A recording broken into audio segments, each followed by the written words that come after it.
So hello and welcome all once again. मैं दिनेश राजपूत आपका इस प्लेटफॉर्म पे स्वागत करता हूँ। आज का हमारा जो टॉपिक हम स्टार्ट करने जा रहे हैं वो है राजस्थान म्युनिसिपैलिटी एक्ट 2009 या राजस्थान नगर पालिका अधिनियम 2009। नगर पालिका अधिनियम म्युनिसिपैलिटी एक्ट 2009 में गैजेट में छप के एस्टेब्लिश होके बॉडीज को इंप्लीमेंट करने के लिए सुचारू रूप से प्रदान किया गया। ईओआरओ का जो एग्जाम हमारे पास मई में जो होने वाला है उसमें इस एक्ट की एक मेजर क्वेश्चन इस एक्ट में से आएंगे। तो इस सीरीज में हम चाहेंगे कि हमारा जो ये एक्ट है ये मजबूत हो जाए, इसको हम अच्छी तरीके से कर दें। तो मेरे पास ये कॉपी है, ये रो एक्ट की कॉपी है। रो एक्ट का मतलब जो ओरिजिनल एक्ट बन के हमारे पास तैयार होता है और जो ऑफिशियल गैजेट में पब्लिश होता है, उसके बाद ये बॉडीज में ऑर्गेनाइजेशन में इंप्लीमेंट होने को तैयार रहता है। तो मैं रो एक्ट से इसकी जो डेफिनेशंस है वो पढ़ के आपके सामने रखूंगा और इनको सिंप्लीफाइड लैंग्वेज में हम समझने की कोशिश करेंगे। सिंप्लीफाइड लैंग्वेज में समझने के बाद हम ये देखेंगे कि एग्जाम में हमसे किस तरीके से पूछा जा सकता है। एक तो आप ये चीज याद रखिए कि एग्जाम में ईओआरओ के एग्जाम में जब ये एक्ट के क्वेश्चंस आएंगे तो इसमें दो तरीके के क्वेश्चंस आपसे पूछे जाएंगे। एक वो क्वेश्चंस होंगे जिनमें डायरेक्ट सेक्शन दिए जाएंगे और जैसे मैच ऑफ द फॉलोइंग या सिंपल सेक्शन 3 में क्या है और 4 ऑप्शन आपके पास आ गए। तो इस तरीके से आपसे इसमें पूछा जाएगा। सिंपल जो लैंग्वेज वाले क्वेश्चंस है वो हम इसमें डिस्कस कर लेंगे कि किस तरीके से लैंग्वेज को घुमा के आपसे क्वेश्चंस पूछे जा सकते हैं। सेक्शंस के जो क्वेश्चंस है वो आपको रट्टा मारने पड़ेंगे, एज इट इज याद करने पड़ेंगे। ये सेक्शन इसका है, ये सेक्शन इसका है। तो अभी मैं शुरू करने जा रहा हूं चैप्टर नंबर 2 और चैप्टर नंबर 2 का जो टाइटल है उसका नाम है constitution and government of municipalities. तो सबसे पहले तो आप ये टॉपिक याद रखेंगे कि बिकॉज चैप्टर्स सेक्शन के साथ चैप्टर्स के जो टॉपिक है वो भी आपसे पूछे जा सकते हैं। तो एक तो ये जरूर आप याद रखेंगे। अब मैं सेक्शन 3 की बात करूंगा। आपके पास यहाँ पे स्क्रीन में भी जैसे जैसे मैं डिक्टेट कर रहा हूं वैसे वैसे सेक्शंस आते रहेंगे। आप यहाँ पे भी पढ़ सकते हैं और जो मैं बात कर रहा हूं वो भी देख सकते हैं। सेक्शन 3 कहता है डिलिमिटेशन ऑफ म्युनिसिपैलिटीज, मतलब म्युनिसिपैलिटीज का परिसीमन। क्या कहता है सेक्शन 3? एक एक करके हम समझेंगे। पहले जो ऑफिशियल लैंग्वेज है वो मैं आपको पढ़ के सुना दूंगा, उसके बाद मैं ट्राई करूंगा कि इसको जितनी सिंप्लीफाइड लैंग्वेज में आप तक पहुंचा सकूं मैं पहुंचाने की कोशिश करूंगा और फिर फाइनली हम देख लेंगे कि क्वेश्चंस भी कैसे बन सकते हैं। सेक्शन 3 कहता है कि स्टेट गवर्नमेंट में by notification published in official gazette declare any local area not included within the limits of municipality to be a municipality or include any such area in municipality or exclude any local area from a municipality। कहने का मतलब है कि state government किसी भी area को किसी municipality में डाल सकती है, उससे एक्सक्लूड कर सकती है, दो एरियाज को मर्ज करके एक म्युनिसिपैलिटी बना सकती है। इस तरीके के जो चेंजेस है वो स्टेट गवर्नमेंट कर सकती है by publishing in official gazette. अब इसमें भी 4 केसेस दिए गए हैं। जैसा कि जो रो एक्ट है इसकी पीडीएफ में आपको प्रोवाइड कर दूंगा। आप इस एक्ट को जरूर पढ़ें, जो आपको इंपॉर्टेंट चीज लग रही है उसको हाईलाइट करके रखें। आपके साथ में यहाँ पे स्क्रीन में भी ये चीजें मैं आपको शो करता जाऊंगा। इसके जो 4 सब पार्ट्स हैं वो बड़े इंपॉर्टेंट है, आप जरूर याद रखें। पहला है अगर किसी लोकल एरिया को म्युनिसिपैलिटी डिक्लेयर करना हो या फिर इंक्लूडेड इन म्युनिसिपैलिटी या किसी एरिया को म्युनिसिपैलिटी में इंक्लूड करना हो। सेकंड पार्ट है any local area is excluded from a municipality, किसी लोकल एरिया को म्युनिसिपैलिटी से एक्सक्लूड करना हो, हटाना हो। तीसरा पार्ट कहता है the limits of a municipality are otherwise altered by amalgamation of one municipality into another or splitting of a municipality into 2। मतलब एक म्युनिसिपैलिटी में या तो उसको एक म्युनिसिपैलिटी को स्प्लिट करके वो 2 में बांट दे या छोटी छोटी 2-3 म्युनिसिपैलिटीज को एमलगमेट करके मतलब इकट्ठा करके कंसोलिडेट करके एक म्युनिसिपैलिटी बना इनमें से कुछ भी स्टेट गवर्नमेंट पॉसिबल है, अपने विवेकानुसार वो निर्णय ले सकती है।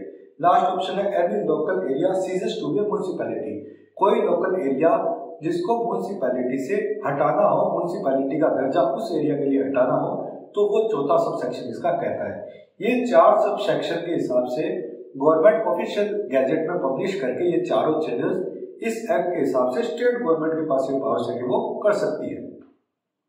आगे क्या कहता है ये सेक्शन 3 कहता है स्टेट गवर्नमेंट, ध्यान रखिए स्टेट गवर्नमेंट, आप इसको जरूर नोट कीजिए कि ये पावर जो भी वेस्टेड है वो स्टेट गवर्नमेंट के अंदर जो मैं अभी बात कर रहा हूँ। में notwithstanding anything contained in this act or any other law for the time being in force by an order published in official gazette provide। अब इसमें ये बात कर रहा है कि जो फर्स्ट केस है, हमने जो फर्स्ट केस पढ़ा जो ये था कि लोकल एरिया को डिक्लेयर किया जाए या इंक्लूड किया जाए म्युनिसिपैलिटी में, in a case falling under clause A that the election of the members of the area of the additional area shall be held within a period of 6 months from the appointment date। कहने का मतलब है कि अगर कोई area declare किया जाए municipality या फिर किसी एरिया को इंक्लूड किया जाए किसी म्युनिसिपैलिटी में, तो वो जो अपॉइंटमेंट डे है, आगे हम देखेंगे कि एक्सप्लेनेशन में नीचे अपॉइंटमेंट डे की भी डेफिनेशन दी गई है, वो हम अलग से देख लेंगे। अभी मैं इस सब सेक्शन को कंप्लीट करता हूं कि अगर इंक्लूड किया गया है या फिर किसी लोकल एरिया को म्युनिसिपैलिटी डिक्लेयर किया गया तो विद इन 6 मंथ्स आप उसके इलेक्शंस कंप्लीट कराएंगे, ये स्टेट गवर्नमेंट की ड्यूटी रहेगी। अब बात करता है in case falling under clause B. Clause B क्या था हमारा, हम जरूर देखेंगे। क्लोज बी था any local area excluded from a municipality, अगर कोई लोकल एरिया म्युनिसिपैलिटी से एक्सक्लूड होता है तो क्या होगा, अगर ऐसा केस है that the members who in the opinion of the state government represent the area excluded from the municipality shall be removed। इसमें साफ साफ कहा गया है कि जो स्टेट गवर्नमेंट है, जो एरिया एक्सक्लूड किया गया है किसी म्युनिसिपैलिटीज के, उस एरिया में जो मेंबर्स रिप्रेजेंट कर रहे थे वो मेंबर्स अपने आप उस म्युनिसिपैलिटी से रिमूव हो जाएंगे। बहुत ही लॉजिकल, बहुत ही ऑब्वियस बात है। एक्स एरिया है, उसमें से कुछ एरिया अगर हमने रिमूव कर दिया है उस नगर पालिका में, वो एरिया नहीं आएगा, तो उस एरिया में जो इलेक्ट होके वार्ड मेंबर्स और जो लोग आ रहे थे उस नगर पालिका में, ऑब्वियसली वो एक्सक्लूड हमें करने पड़ेंगे। एक बेसिक सा आइडिया है, कोई इसमें लंबी चौड़ी बात नहीं की गई है। In case falling under clause C, तो पहले हम सी क्लॉज देखेंगे कि सी में क्या था। सी में यह था कि एमलगमेशन हो, भाई दो छोटी छोटी म्युनिसिपैलिटीज को जोड़ के एक बना लो, या फिर एक बड़ी म्युनिसिपैलिटी को तोड़ के छोटी छोटी अलग अलग म्युनिसिपैलिटीज हम बनाते हैं। अगर ये वाला केस हो तो स्टेट गवर्नमेंट आगे कैसे प्रोसीड करेगी। इसके सब सेक्शन 3 में ये बताते हैं that until the term of municipality in which another municipality is amalgamated expired under this act, the chairperson, the vice chairperson and the members of such another municipality shall be deemed to the members of the municipality in which such another municipality is amalgamated. देखिए amalgamated का case अलग लिया है इसने, split का अलग लेके समझा है। पहले अमलगमेटेड की बात कर लेते हैं। मतलब अगर किसी म्युनिसिपैलिटी ए है, उसमें म्युनिसिपैलिटी बी है, ए और बी दो म्युनिसिपैलिटी है, म्युनिसिपैलिटी बी को ए में अमलगमेट किया गया, मतलब बी को ए में अमलगमेट किया गया, मतलब म्युनिसिपैलिटी जो बी थी उसको ए में जोड़ दिया गया। अब जो म्युनिसिपैलिटी बी को ए में जोड़ के अब जो नई म्युनिसिपैलिटी बनी वो बनी ए, नई वाली ए बनी जिसमें ए और बी दोनों इंक्लूडेड है। अब जो हमारे पास बी म्युनिसिपैलिटी थी जिसको ए में अमलगमेट किया गया था, उसके चेयरमैन, वाइस चेयरमैन और मेंबर्स, ध्यान रखिए ये तीनों चीज आपको बहुत अच्छे से ध्यान रखनी है कि जो अमलगमेट की जा रही है म्युनिसिपैलिटी बी, उसके चेयरमैन, वाइस चेयरपर्सन और मेंबर्स जब अमलगमेट हो जाएंगे तो फाइनल जो म्युनिसिपैलिटी बनेगी उसमें एज ए मेंबर की हैसियत से वो रहेंगे, वो वहां पे चेयरपर्सन या वाइस चेयरपर्सन नहीं रहेंगे, एज ए मेंबर की हैसियत से वो नई म्युनिसिपैलिटी में रहेंगे, एज सिंपल एज दैट। ये तो केस हुआ अमलगमेटेड का। अब ये बात कर रहा है कि अगर स्प्लिट कर दी जाए, एक बड़ी म्युनिसिपैलिटी को स्प्लिट कर दिया जाए तो क्या होगा। तो ये कहता है where a municipality is split into 2 or more municipalities, okay, that the members representing the area included in the newly constituted municipality shall deemed to be the members of such new municipality, and such new municipality shall continue unless dissolved sooner until original municipality would have continued। क्या मतलब? कहने का मतलब ये है कि एक बड़ा एरिया था, आप यहाँ पे ग्रामेटिक मीन्स से भी हम आपको समझाएंगे, आप यहाँ पे देख सकते हैं कि एक बड़ा एरिया है, मान लीजिए वो है म्युनिसिपैलिटी ए। अब इसको हम दो पार्ट में स्प्लिट करेंगे और फाइनली जो है सी और डी दो म्युनिसिपैलिटी बनाते हैं। एक बड़ी म्युनिसिपैलिटी थी हमारे पास ए, उसको हमने तोड़ दिया और नई म्युनिसिपैलिटी बनाई जिसका नाम हमने दिया सी और डी। तो सी एरिया जो था, जो पहले ए में था, सी एरिया में जो जो मेंबर्स चुन के आ रहे थे ए में, वही मेंबर्स अब सी का जो एरिया है वो वहां की म्युनिसिपैलिटी में मेंबर्स होंगे, और ए का जो एरिया टूट के जो डी में गया है तो वो डी की जो नई म्युनिसिपैलिटीज बनेंगी उसके जो पार्षद होंगे, जो मेंबर्स होंगे, वो डी की म्युनिसिपैलिटी की बॉडी में बैठेंगे। As simple as that. कोई इसमें ऊपर नीचे नया कुछ भी नहीं है। जिस एरिया का जो मेंबर होगा टूटने के बाद वो उसी एरिया की म्युनिसिपैलिटी जो बनेगी वहां पे जाके स्थान ग्रहण करेंगे। As simple as that. एक इंपॉर्टेंट बात इसमें जो कही गई है वो ये है कि म्युनिसिपैलिटी स्प्लिट करके जब दो म्युनिसिपैलिटी बन रही है तो उसका टेन्योर क्या होगा, इसमें ये कहता है कि the municipality shall deem to be members of such new municipality, and such new municipality shall continue unless dissolved sooner until original municipality would have continued।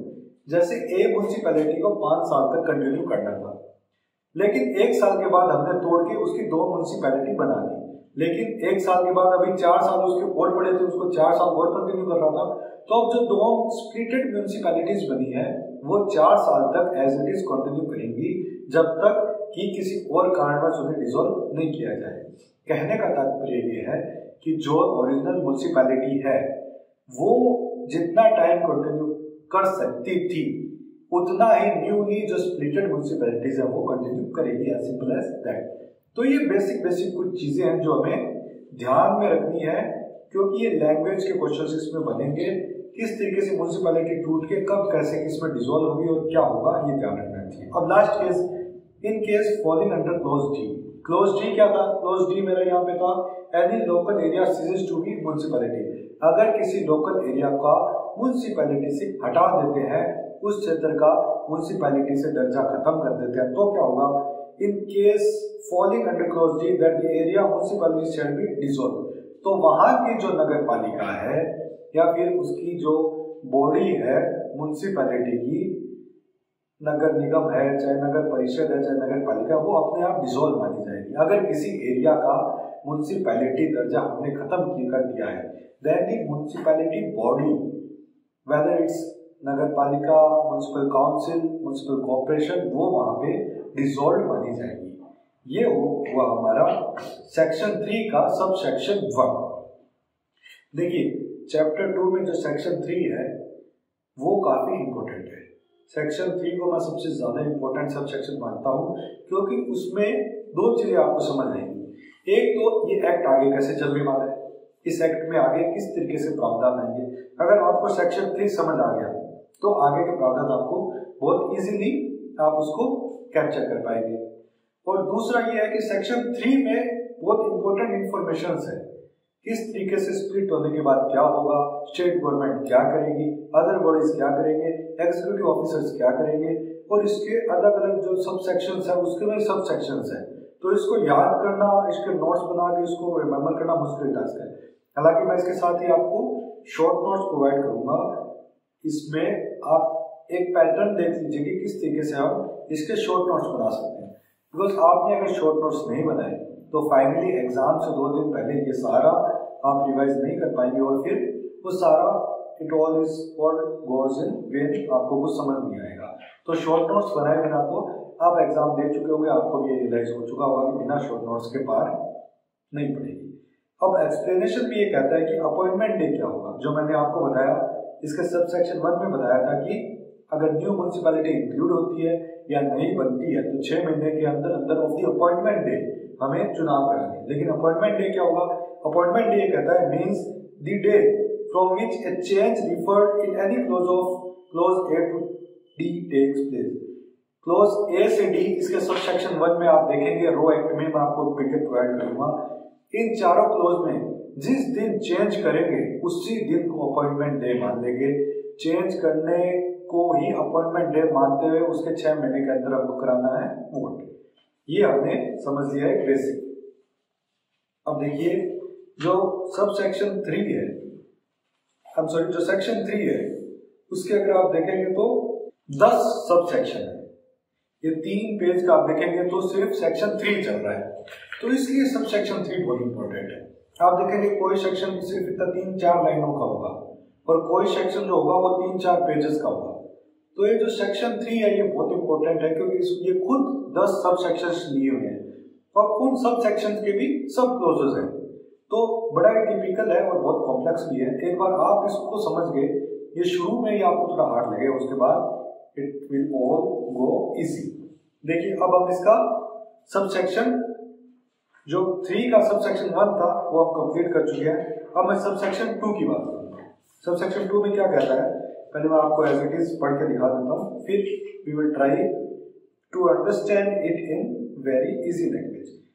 Subsection 2 कहता है, it shall be duty of every municipality already existing and of every municipality newly established under this act and of every municipality whose local limits are altered as aforesaid to cause at its own cost to be erected or set up and thereafter to maintain substantial boundary marks of such description and in such positions as shall be approved by the collector or any official authorized by him in this behalf, defining the limits or altered limits of municipality subject to its authority as set for in the notification। अगर आप आराम से भी इसकी language पढ़ेंगे तो भी आपको ये चीजें समझ आने लगेगी। हालांकि मैं आपको इसका इजी लैंग्वेज बता रहा हूँ, लेकिन आप अपनी डेवलप थोड़ा इस तरीके से डेवलप कीजिए कि आपको ये चीजें पढ़ के समझ आए। इसमें ये कहना चाह रहा है कि हर वो म्युनिसिपैलिटी जो ऑलरेडी एग्जिस्ट कर रही है। अब जो ये जो शब्द है आप इनको अंडरलाइन जरूर कीजिए अपने नोट्स में, क्योंकि इन्हीं पे क्वेश्चंस बनेंगे। 2-3 प्रकार की जो इसमें कह रहा है, एक तो है ऑलरेडी एग्जिस्टिंग म्युनिसिपैलिटी है, दूसरा जो न्यूली एस्टेब्लिश्ड है, ठीक है,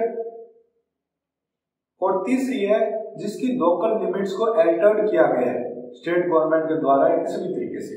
3 कैटेगरी इसमें बताई गई है। ये चीजें आप समझने की कोशिश कीजिए कि ऑलरेडी एग्जिस्टिंग है, न्यू बनाई गई है, या फिर किसी की बाउंड्री अल्टर की गई है। ये 3 तरीके की म्युनिसिपैलिटी, जो भी म्युनिसिपैलिटी इन तीनों कैटेगरी में आती है, उन म्युनिसिपैलिटी की खुद की रिस्पॉन्सिबिलिटी होगी। क्या रिस्पॉन्सिबिलिटी होगी? उनकी उनकी रिस्पॉन्सिबिलिटी होगी कि वो जो लिमिट्स है, सब्सटेंशियल बाउंड्री मार्क्स मेंटेन करें। म्युनिसिपैलिटीज की जो लिमिट्स है, जो बाउंड्री है, वहां पे सब्सटेंशियल बाउंड्री मार्क्स मेंटेन करने की जिम्मेदारी किसकी होगी? उस खुद म्युनिसिपैलिटी की होगी। और ये जो सच पोजीशंस है कि जहां पे हमें बाउंड्री मार्क्स एस्टेब्लिश करने हैं, ये कौन डिसाइड करेगा? ये डिसाइड करेंगे कलेक्टर, उस जिले के कलेक्टर, या फिर कलेक्टर क्या करेंगे, अपने बिहाफ पे किसी व्यक्ति को ऑथराइज करेंगे, ऑथराइज पर्सन बाय कलेक्टर, वो इसको डिटरमाइन करेंगे कि कहां कहां पे सब्सटेंशियल बाउंड्री मार्क्स लगने चाहिए। तो कुल मिला के 3 का सबसेक्शन 2 ये कहता है कि newly established municipality, already existing या फिर जिसकी बाउंड्री एंटर की गई हो, उसकी रिस्पॉन्सिबिलिटी है कि वो सब्सटेंशियल बाउंड्री मार्क्स लगाए। और सब्सटेंशियल बाउंड्री मार्क्स लगेंगे कलेक्टर के अप्रूवल के बाद या फिर ऐसा व्यक्ति जो कलेक्टर द्वारा ऑथराइज्ड है। तो ये होगा 3 का सबसेक्शन 2। अब है सेक्शन 3 का सबसेक्शन 3। क्या कहता है?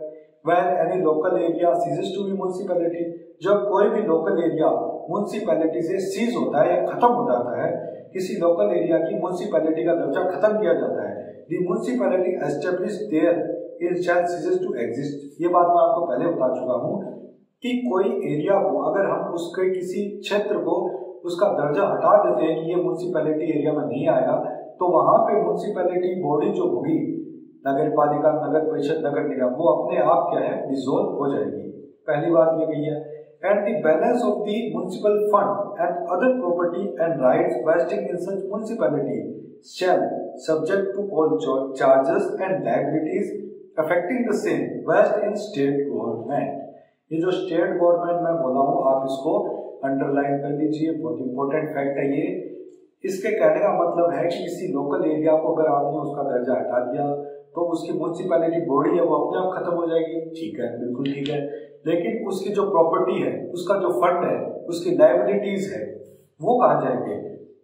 इस एक्ट में ये बताया गया है कि उसके जो फंड है, लायबिलिटीज है, राइट्स है, वो सारे स्टेट गवर्नमेंट के साथ चले जाएंगे, वेस्टेड इन स्टेट गवर्नमेंट, या स्टेट गवर्नमेंट में वेस्ट हो जाएंगे।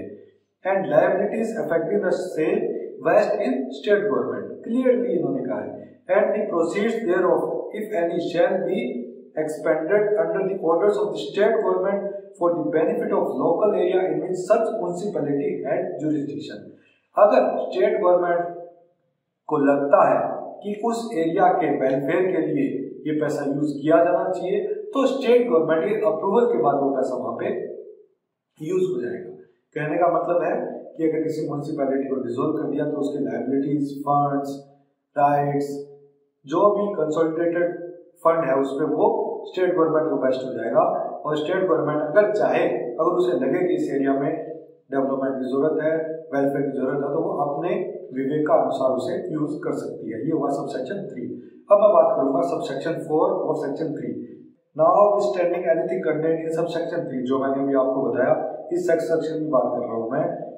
When any local area ceases to be municipalities, अगर किसी लोकल एरिया को म्युनिसिपैलिटी दर्जा हटा देते हैं and is included within the local limits of jurisdiction of some other local authority, the municipal fund and other property and right vesting in the municipality shall vest in such other local authority and the liabilities of the municipality shall be the liabilities of such other local authority। अब इसमें अलग case है।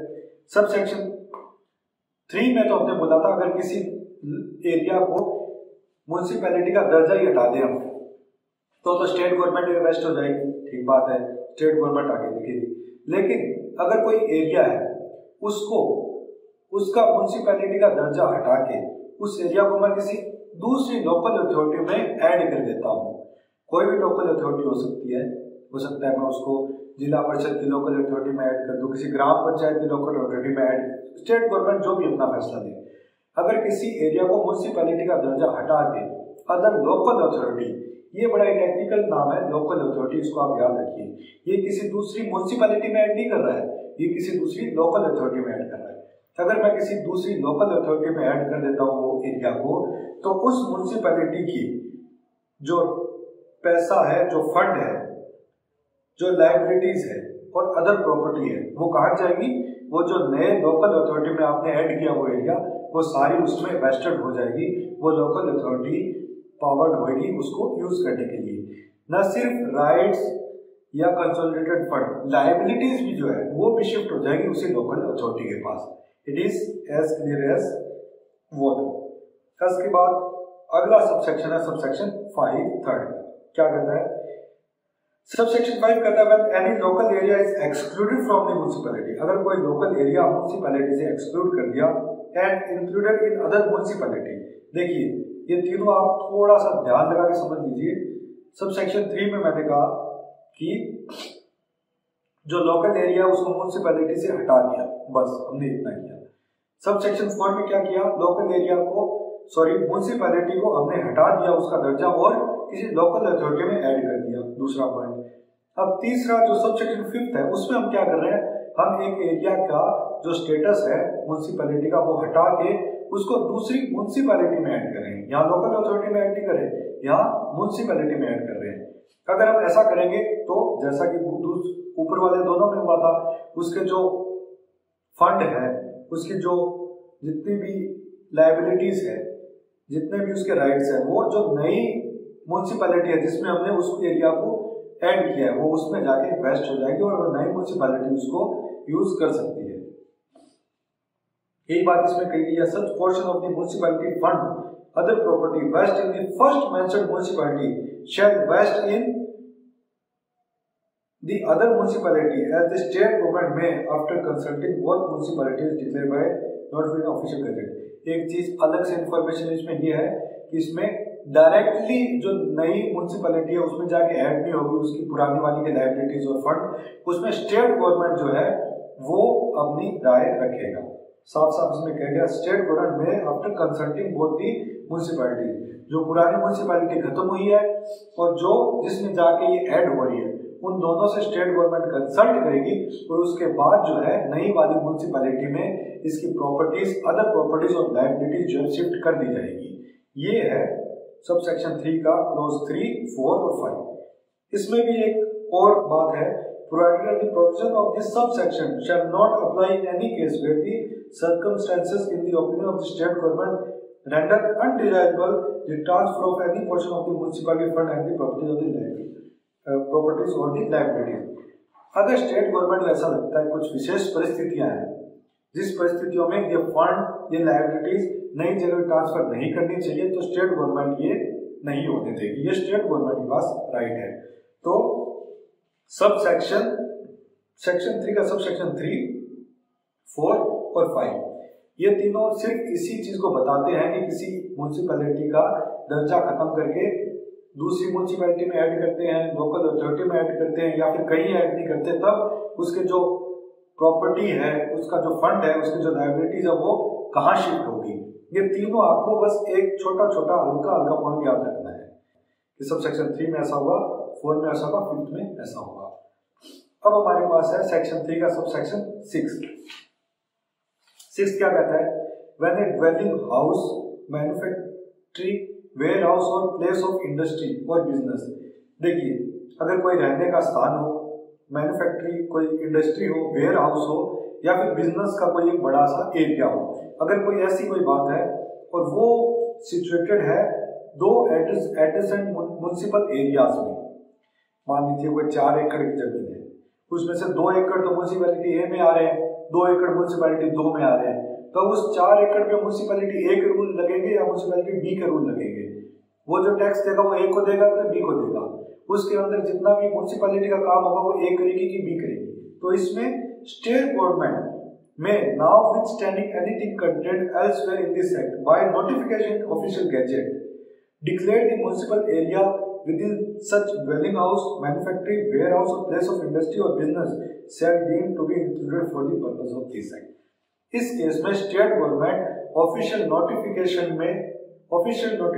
Official gazette में निकाल के ये inform करेगी कि वो जो इंडस्ट्री या ड्वेलिंग हाउस या मैन्युफैक्चरिंग या वेयर हाउस है वो किस म्युनिसिपैलिटी द्वारा हैंडल किया जाएगा। ये स्टेट गवर्नमेंट खुद ऑफिशियल गैजेट में प्रकाशित करके सूचित करेगी। तो इस केस में काफी केसेस में ऐसा होता है और फाइनली किसी एक म्युनिसिपैलिटी या एक तो ए के पास या बी के पास इसको शिफ्ट कर दिया जाता है। ये आपको एक छोटा सा फैक्ट है, सब सेक्शन 3 है, सेक्शन 3 का सब सेक्शन 6 है, एज इट इज याद रहता है। सब सेक्शन 7 क्या कहता है, when any local area is included in municipality, अगर किसी लोकल एरिया को, मैं किसी दूसरी म्युनिसिपैलिटी का एरिया नहीं बात कर रहा हूँ, मैं बात कर रहा हूँ कि लोकल एरिया, किसी लोकल एरिया को हम म्युनिसिपैलिटी में ऐड करते हैं, all rules, bylaws, orders, directions, notification and notices, issues and powers confirmed and enforced throughout such municipality at the time when the said area is so included shall apply thereto unless the state government otherwise directs from the date of such inclusion।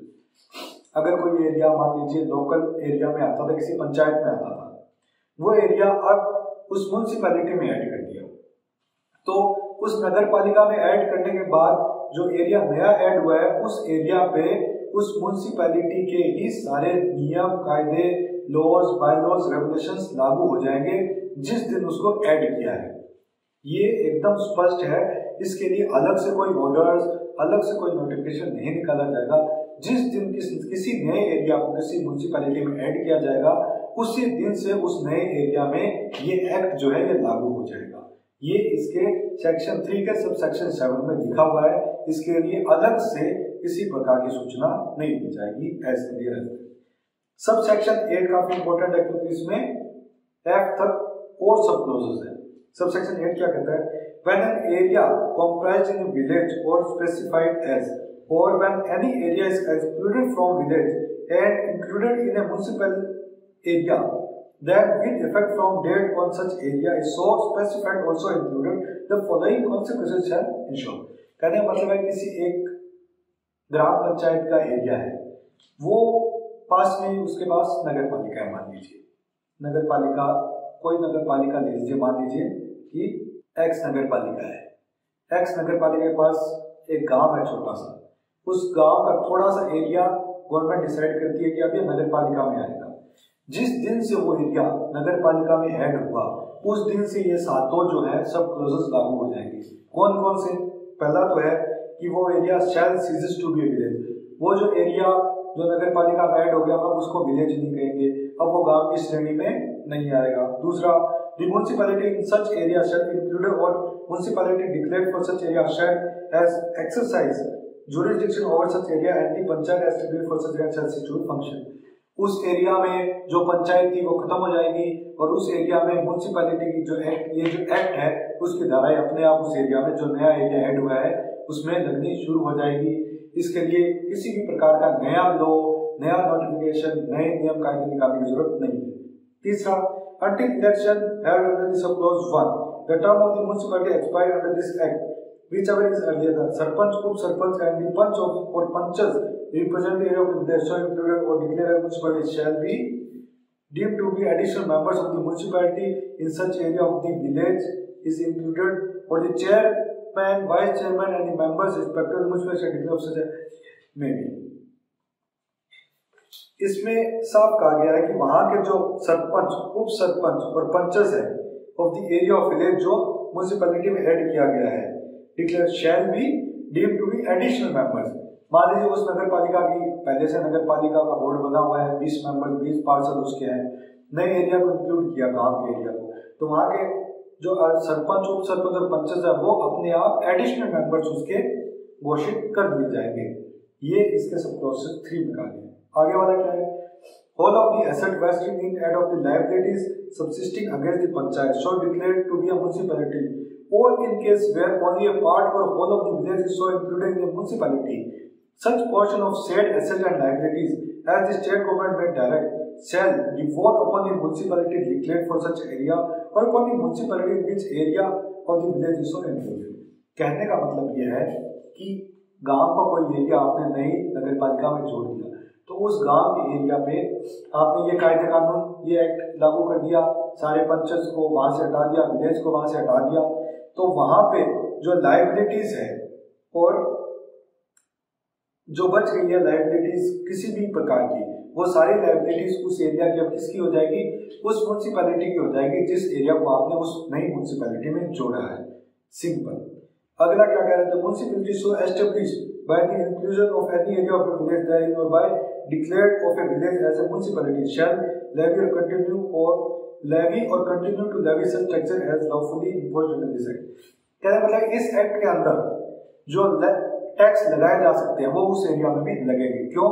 क्योंकि उस area में भी वो area भी अब इस municipality act के अंदर आने लगी है। तो जो मैंने आपको बात बताई कि ये जो एक्ट है ये बिना किसी अदर इंफॉर्मेशन की अपने आप जैसे ही वो एरिया इंक्लूड हुआ वैसे ही लागू हो जाएगा। तो उसी का ये सब क्लॉज है कि वहां पे जो एक्ट, जो नगर पालिका के एरिया में आप जो टैक्स लेते हो उस एरिया में भी आप लोगे, कोई इसमें नई बात नहीं है। Any such area ceases to subject all the rules, notification, orders, pointers made under Rajasthan Panchayati Raj act 1994।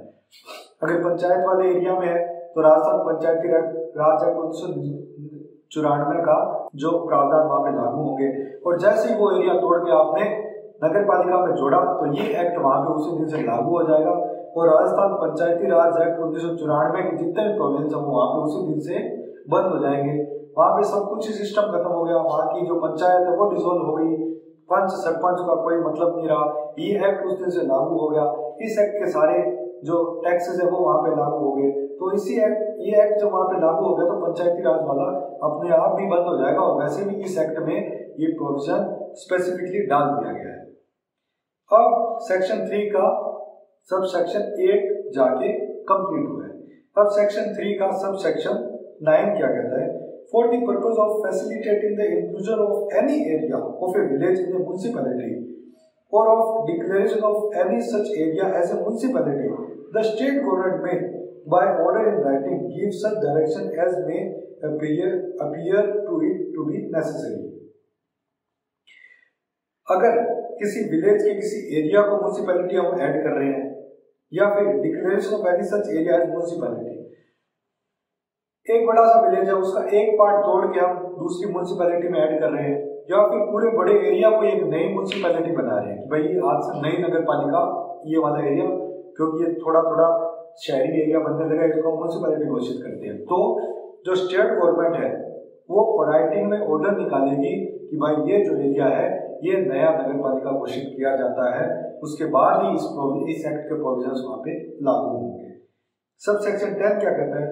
Save as otherwise provided in this section, its provisions shall have effect notwithstanding anything contained in this act or in the Rajasthan Panchayati Raj Act 1994 or any other law for the time being in force. Save as अच्छा ठीक है, okay. So subsection 10 कहता है save as otherwise provided in this act, its provisions shall have effect।